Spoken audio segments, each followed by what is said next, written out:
Tous les mécanismes de défense dont dispose et met en place notre système immunitaire afin de protéger notre organisme peuvent être regroupés sous le terme réponse immunitaire. Il existe deux types de réponses immunitaires. Bien que différentes, elles agissent de façon coordonnée et intégrée. La réponse immunitaire innée, naturelle, non spécifique, et la réponse immunitaire adaptative, acquise, spécifique. Lorsqu'une infection causée par une bactérie ne peut être contrôlée par la réponse immunitaire innée, un autre mécanisme de défense plus adapté à l'agresseur se mettra automatiquement en marche. C'est la réponse immunitaire adaptative. Dans cette vidéo, nous expliquons brièvement comment fonctionne la réponse immunitaire adaptative.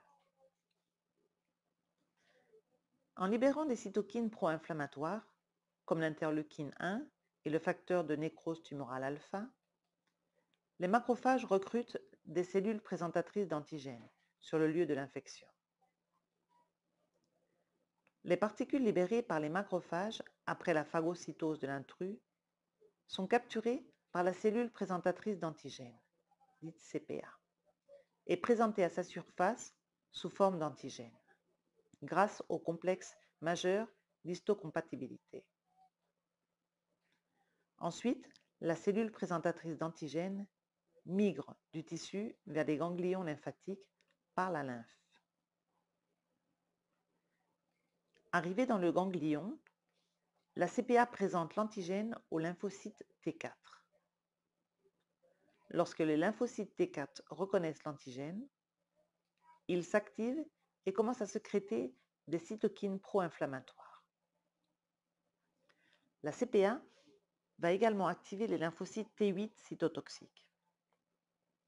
Les lymphocytes B et T8 adaptés sont activés par les cytokines libérées par les T4.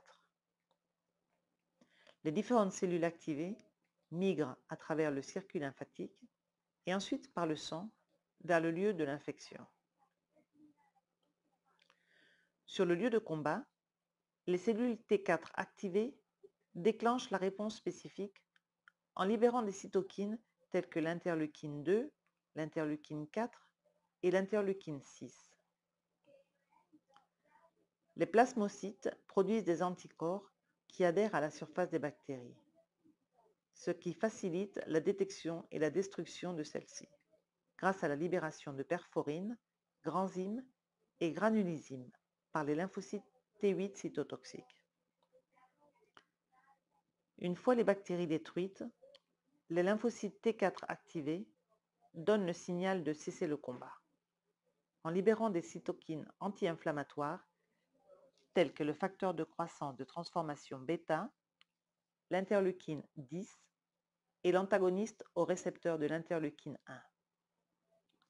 Les macrophages entreront finalement en jeu pour nettoyer le site de l'infection par phagocytose. Un système immunitaire équilibré est ainsi en mesure de défendre notre corps contre toute agression.